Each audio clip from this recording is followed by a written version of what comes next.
Shalom saudara, hari ini saya mau ajak kita sama-sama baca sebuah kisah.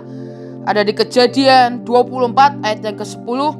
Lalu kita akan lompat ke ayat yang ke-13 sampai ayat yang ke-20. Kemudian hamba itu mengambil 10 ekor dari unta tuannya dan pergi dengan membawa berbagai barang berharga kepunyaan tuannya. Demikianlah ia berangkat menuju arah Mesopotamia ke kota Nahor. Ayat yang ke-13. Di sini aku berdiri dekat mata air, dan anak-anak perempuan penduduk kota ini datang keluar untuk menimba air. Kiranya terjadilah begini, anak gadis kepada siapa aku berkata, tolong miringkan buyungmu itu supaya aku minum. Dan yang menjawab, minumlah dan unta-untamu juga akan kuberi minum. Dialah kiranya yang kau tentukan bagi hambamu Ishak. Maka dengan begitu akan kuketahui bahwa engkau telah menunjukkan kasih setiamu kepada tuanku itu. Sebelum ia selesai berkata, maka datanglah Ribkah yang lahir bagi Betuel, anak laki-laki Milka istri Nahor, saudara Abraham. Buyungnya dibawa di atas bahunya. Anak gadis itu sangat cantik parasnya, seorang perawan, belum pernah bersetubuh dengan laki-laki. Ia turun ke mata air itu dan mengisi buyungnya, lalu kembali naik. Kemudian berlarilah hamba itu mendapatkannya serta berkata, tolong beri aku minum air sedikit dari buyungmu itu. Jawabnya, minumlah Tuan. Maka segeralah diturunkannya buyungnya itu ke tangannya, serta diberinya dia minum. Setelah ia selesai memberi hamba itu minum, berkatalah ia, baiklah, untuk unta-untamu juga kutimba air, sampai semuanya puas minum. Kemudian segeralah dituangnya air yang di buyungnya itu ke dalam palungan. Lalu berlarilah ia sekali lagi ke sumur untuk menimba air, dan ditimbanyalah untuk semua unta orang itu. Hari itu karena kebajikan, karena kebaikan yang Ribkah lakukan, tanpa disadari itu membuat unta-unta datang dalam hidup Ribkah. Unta-unta dengan semua berkatnya datang dalam hidup Ribkah. Karena kebaikan hati Ribkah dari sekian banyak perempuan, karena kebaikan hati Ribkah membuat dia menerima akan berkat yang tidak pernah dia pikirkan sebelumnya. Saudara, dan Ribkah tidak hanya berbuat baik hanya kepada orang yang dia kenal. Hari itu Eliezer adalah orang asing bagi dia. Dia belum pernah melihat Eliezer karena Eliezer belum pernah datang. Dan hari itu Ribkah melakukan sebuah kebaikan. Dia menolong orang strangers. Dia menolong orang yang sama sekali dia tidak kenal sebelumnya. Saudara, saya teringat akan orang Samaria yang baik hati. Saudara, hari itu dia adalah orang Samaria yang dianggap najis karena dia adalah campuran dari bangsa Yahudi dan bangsa lainnya. Tapi hari itu orang Yahudi dirampok. Dan hari itu dia dibiarkan telanjang di pinggir jalan dan hampir mati. Dan hari itu bahkan ketika orang Lewi lewat, orang Lewi itu hanya mendiamkan dan hanya membiarkan saja. Tapi ketika hari itu orang Samaria adalah orang yang najis, dia melihat orang Yahudi yang mungkin pernah mengolok-oloknya, orang Yahudi yang mengecap bahwa orang Samaria adalah orang najis. Hari itu dia tidak pandang siapapun itu, dan dia memilih untuk membantu orang itu. Saudara, Tuhan tidak pernah ajarkan kita untuk membantu hanya untuk sekedar orang yang baik. Tuhan tidak pernah berkata hanya bantu orang yang mungkin bisa memberi kita sesuatu untuk timbal baliknya. Tapi saudara, mari kita belajar seperti Ribkah. Mari kita belajar seperti orang Samaria yang mereka melakukan sebuah perbaikan, melakukan sebuah goodness, melakukan sebuah kebaikan itu kepada orang yang sama sekali dia tidak kenal sebelumnya. Bisakah hari ini kita tak mengasihi orang siapapun itu? Engkau lihat di jalan, engkau lihat dimanapun, bahkan kita tidak kenal orang itu, kita tidak mengerti latar belakang dari orang itu. Tapi bisakah ketika dorongan Roh Kudus begitu kuat dalam hidupmu, sebuah belas kasihan itu muncul, bisakah kita tetap melakukan sebuah yang namanya goodness atau kebaikan yang itu akan keluar dari hidup setiap kita? Saudara, berbuat kebajikan adalah saat kita melakukan dengan sebuah pengertian bahwa orang yang kita beri tidak dapat membalas kita. Melakukan sebuah kebaikan adalah ketika dengan sebuah pengertian apa yang kita tabur belum tentu kita bisa tuai. Apa yang kita tabur belum tentu orang itu bisa mengembalikan kepada kita. Bisakah kita dengan rela hati, dengan keikhlasan kita tulus membantu tanpa memandang siapapun itu? Saudara, ini adalah sebuah hal yang Papi tanamkan dalam hidup saya bertahun-tahun. Saya melihat bagaimana beliau suka membantu hidup orang lain. Dan ketika beliau membantu, dan bahkan ketika orang yang dibantu akan berkata, aku akan ganti uang Bapak. Dan bahkan sudah bertahun-tahun kemudian orang itu tidak pernah muncul kembali. Saya tanya dengan papi saya, dan papi saya berkata, ketika kita memberi kasih, ketika kita membantu orang lain, jangan harapkan balasan apapun dari orang itu. Karena itu adalah sesungguhnya kebaikan, kebajikan yang Tuhan turunkan dalam hidup setiap kita. Saudara, tapi ini yang menarik ketika saya baca dalam terjemahan NET. Firman Tuhan berkata, Ribkah she quickly emptied her jug into the watering trough and ran back to the well and draw more water until she had drawn enough for all his camels. Ribkah hari itu tidak menunggu Eliezer untuk berkata, bisakah kau kasih minum unta-untaku? Tapi bahkan ketika dia sudah memberi minum kepada Eliezer, Ribkah quickly, dia dengan cepat dia mengosongkan airnya dan dia kembali ke mata air itu untuk menimba air lagi. Saudara, dan masihkah engkau ingat akan firman Tuhan di Amsal yang ketiga ayat yang ke-27 sampai ayat yang ke-28. Firman Tuhan berkata, janganlah menahan kebaikan daripada orang-orang yang berhak menerimanya, padahal engkau mampu melakukannya. Janganlah engkau berkata kepada sesamamu, pergilah dan kembalilah, besok akan kuberi. Sedangkan yang diminta ada padamu. Hari itu Ribkah tidak menunggu untuk memberikan kebaikan. Dia tidak hanya sekedar menunggu akan perintah, tapi hari itu dia lakukan dengan sangat cepat. Dia tahu dia punya mata air. Dia tahu dia bisa memberikan sesuatu untuk orang ini dan unta-untanya. Dan dia lakukan itu dengan sangat cepat dan dia tidak menunda sama sekali. Saudara, pernahkah engkau mengerti seekor unta untuk meminum, sekali minum dia harus minum 130 liter. Saudara, dan hari itu perjalanan begitu panjang dari tempat Abraham menuju tempat Ribkah itu begitu panjang. Jadi saya bisa prediksi bahwa unta itu akan minum lebih banyak daripada itu. Saudara, 130 liter itu hanya satu unta dan Eliezer membawa 10 unta. Jadi Ribkah harus membawakan air dari mata air 1.300 liter. Kalau saudara bayangkan dalam galon air minum, maka saudara butuh sekitar 7 galon air minum. Dan Ribkah lakukan itu sendirian, tanpa ada yang menyuruh, tanpa ada yang mungkin mendorongnya atau memotivasinya. Tapi Ribkah lakukan itu karena murni sebuah dorongan akan Roh Kudus dalam hidupnya untuk melakukan yang namanya sebuah kebaikan. Saudara, hari itu ketika saya sedang turun di jalan, di mobil saya ada beberapa masker tersisa, mungkin hanya sekitar 2 masker. Dan hari itu ketika saya berjalan di mobil, saya menyetir mobil saya. Dan hari itu saya lihat di ujung dari jalan itu, saya ada sebuah bapak-bapak.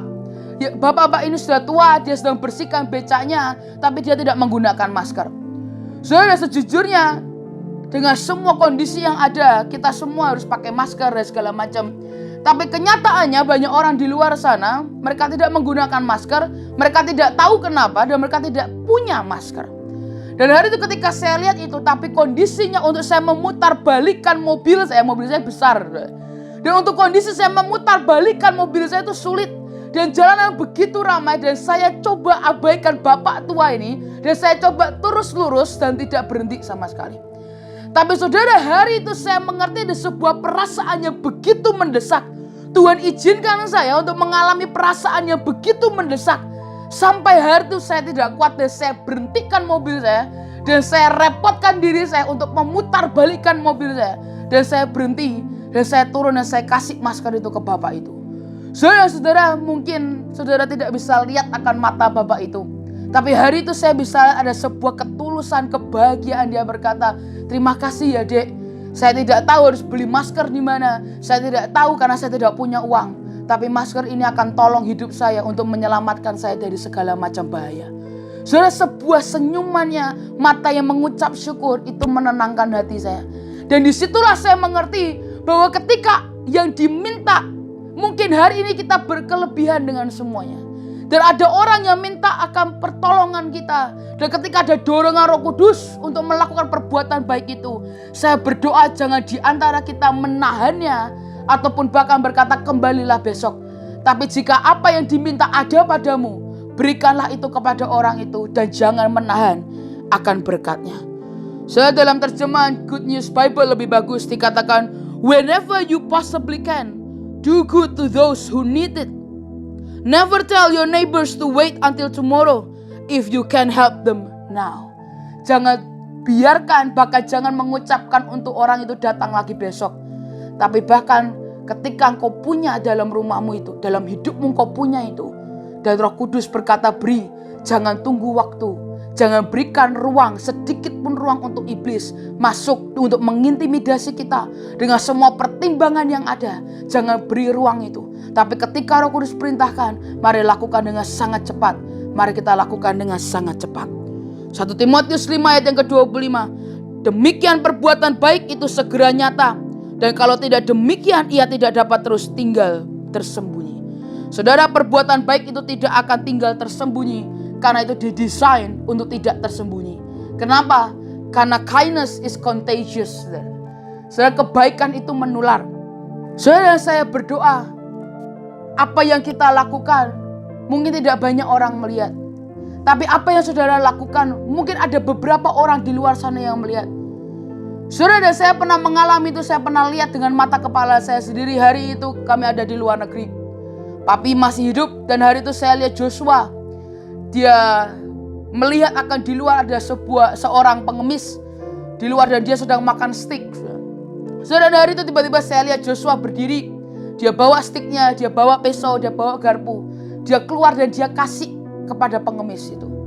Saudara, tanpa Joshua sadari, pergerakan Joshua sedang dilihat oleh manajer dari restoran itu. Dan ketika manajer lihat akan perbuatan itu, kindness is contagious. Dia keluar dengan membawa roti dan mentega. Dia keluar dan dia berikan ke pengemis itu. Setelah manajernya selesai, ada orang di luar sana yang strangers, yang tidak orang asing. Dia lihat dan dia datangi pengemis ini dan dia kasih uang. Saudara, kindness is contagious. Tapi percayalah, seringkali kebaikan membuat kita letih. Saudara, percayalah ketika kita membantu orang. Saudara, saya mengalami berkali-kali, saya coba bantu orang. Dan orang itu justru menyerang saya balik.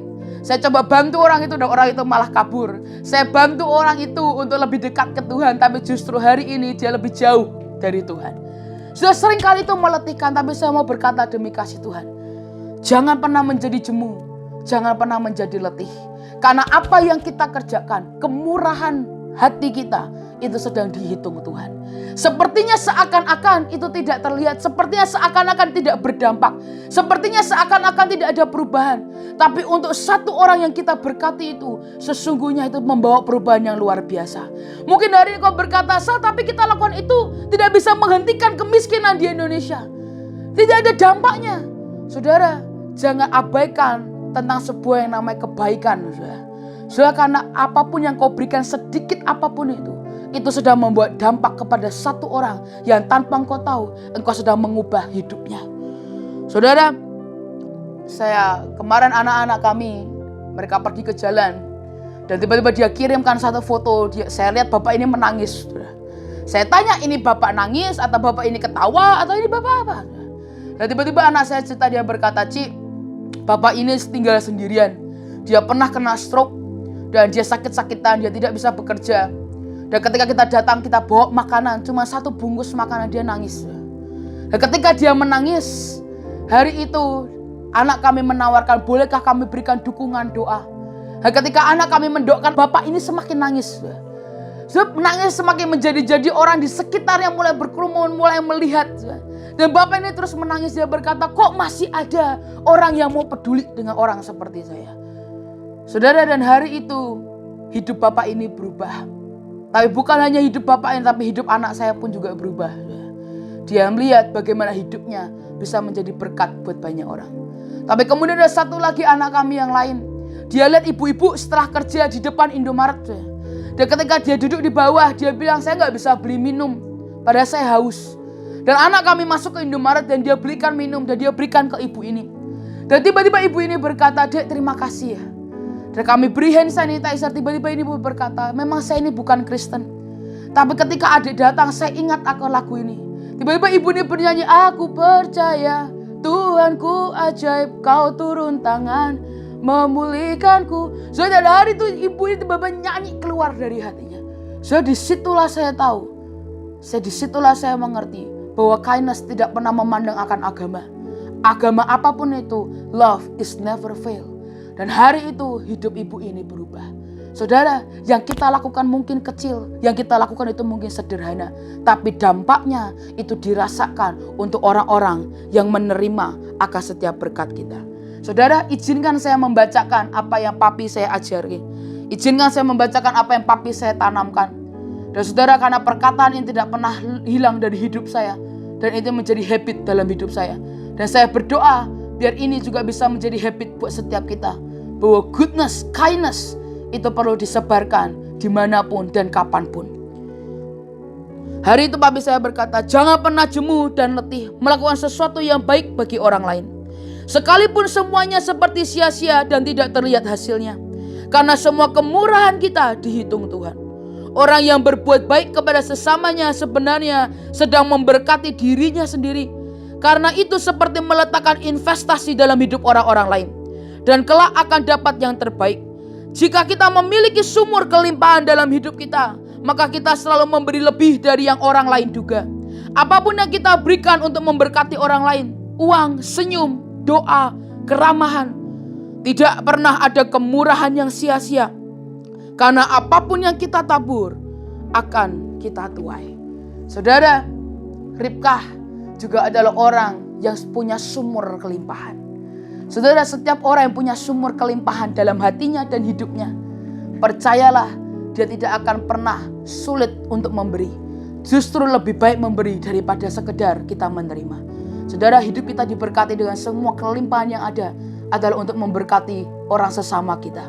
Tapi saya berdoa, jangan biarkan keletihan, kejemuan yang menguasai hidup kita, kemarahan, kepahitan, kekecewaan yang menguasai hidup kita.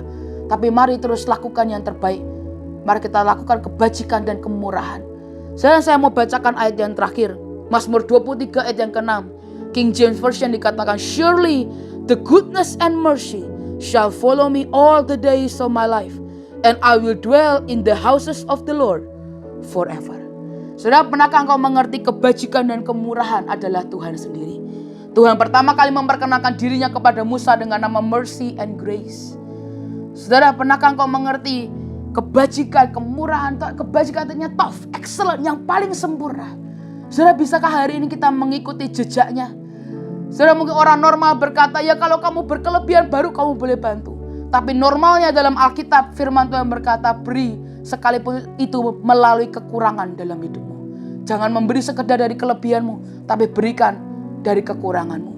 Saudara, itu adalah kenormalan yang dari Tuhan. Saudara, bisakah kita mengikuti Tuhan? Mengikuti menjadi orang yang baik, melakukan kebajikan dan kemurahan untuk orang-orang sekitar kita. Dengan hati yang tulus, meskipun itu musuh kita tidak melakukan dengan sebuah semata-mata dorongan untuk pembuktian diri bahwa kitalah yang paling hebat. Tapi dengan hati yang tulus, dengan dorongan Roh Kudus, kita melakukan dengan belas kasihan. Saya percaya ketika kita bisa melakukan itu, surely goodness and mercy akan mengikuti kita seumur hidup kita. Dan kita akan tinggal diam dalam rumah Tuhan selama-lamanya. Saya berdoa, mari kita terus melakukan kebaikan. Jangan sebarkan kepanikan, jangan biarkan sebarkan ketakutan.